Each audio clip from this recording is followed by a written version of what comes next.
कौशलों की आवश्यकता होती है। उन 4 कौशलों में भाषा के कौशल LSRW कहलाते हैं। लिसनिंग पहला कौशल है, कोई भी भाषा बिना सुने नहीं सीखी जा सकती। कोई सी भी भाषा, उस भाषा को आपको सुनना बहुत जरूरी है। अगर आपने किसी भाषा को नहीं सुना है तो आप उस भाषा को बोल भी नहीं पाएंगे। जो सुनने की कौशल है उनको आपने एक्टिव किया है, आपने संधारित किया है, जितनी भी सूचनाएं की, आपने शब्दकोश बढ़ाया है, आपने उस भाषा को प्रैक्टिस किए बोलकर, तब जाकर जो है वो व्यवहार में आएंगे और आप बोलने लगेंगे। इन 4 कौशलों के दम पर हम ये भाषाएं बोल रहे हैं। वो 4 कौशल अंग्रेजी में मिसिंग है। हम उन 4 कौशलों को अंग्रेजी में फॉलो अप नहीं कर रहे हैं। हम अंग्रेजी में लिसनिंग से शुरू नहीं करते, हम अंग्रेजी को स्पीकिंग से शुरू नहीं करते। हम अंग्रेजी को कहां से शुरू करते हैं? सीधे यहां। ये 2 लास्ट के कौशल है, यहां से शुरू कर रहे हैं। इसमें मिसिंग कौशल कौन सा है? लिसनिंग और स्पीकिंग। और बच्चे ने क्या सुना? MAP मैप को, तो ये सुना तो यहाँ पर अंडरस्टैंडिंग सुनने में गलती हुई है। दूसरे बच्चे ने सोचा कि I got the colours now, what should I do next? मैंने कलर्स तो निकाल लिए, अब मैं क्या करूं? तो ये जो सुनने की जो गलती हो रही है, मिस्टेक हो रही है, त्रुटि हो रही है, ये नहीं हो, इसलिए ऑडिटिव अवेयरनेस को पार्ट में रखा हुआ है कि सबसे पहले बच्चे का श्रवण कौशल हम अच्छे से विकसित करें। तो ऑडिटिव अवेयरनेस में आपको समझ में आ गया है ध्वनियों को स्पष्ट रूप से पहचान पाना। ध्वनियों को स्पष्ट रूप से पहचान पाना ही ऑडिटिव अवेयरनेस है। चलिए नेक्स्ट करते हैं। Tap tap, red red, fat fat, zig zag. Zig zag अलग थी, है ना? जिग जैग अलग थी, यानी 2 आवाजें बोल रहे हैं हम। अगर एक जैसी है तो सेम में आएगा, सेम साउंड, और अलग होगी तो डिफरेंट में आएगा। तो ये इस किताब में बच्चों को सिखाने के लिए एक्टिविटी है, गतिविधि है और वर्कशीट भी दी हुई है।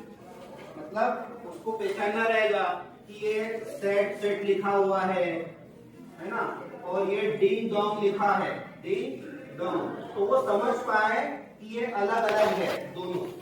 ये सेम साउंड में आएगा, ये डिफरेंट साउंड में आएगा।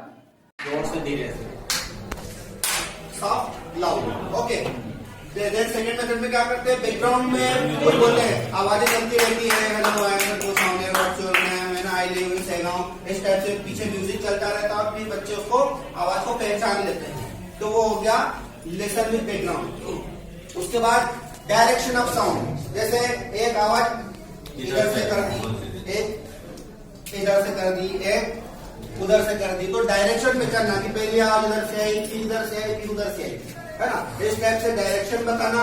ये हो गया आपका direction of sound auditory awareness में। पहला मेथड था ऑडिटरी अवेयरनेस का। दूसरा था auditory memory. Auditory memory, memory में 2 मेथड थी। रिमेम्बर सारी चीजों को याद रखना, और दूसरी थी रिमेम्बर इन सीक्वेंस, सीक्वेंस में याद रखना। Red cat mat set. हमारी स्कूलों में कैसे सिखाते हैं बच्चों को शब्दकोश?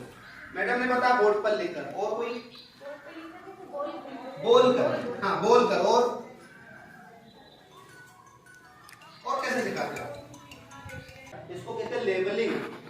क्या कहते हैं? लेबलिंग। लेबल चिपका दिया टेबल पर, टेबल का लेबल लगा दिया, चेयर पे चेयर का लेबल लगा दिया, तो बच्चा रोज उसको देखता है। पंखे पर फैन का लगा दिया, तो एक तो लेबल वाला तरीका है, लेबलिंग से सिखाते हैं। दूसरा सीधे बोर्ड पर लिख दिया, चलो भाई याद करो, PEN पेन, BOOK बुक, और कोई डायरेक्टली बताता है दिस इज अ डस्टर, बोलो दिस इज अ डस्टर।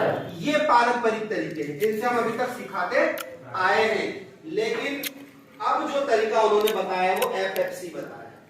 अब आप दोनों तरीकों में अंतर करना, तुलना करना, और फिर उसको समझना कि कौन सा बेहतर है, किससे आप सिखाना ज्यादा पसंद करेंगे।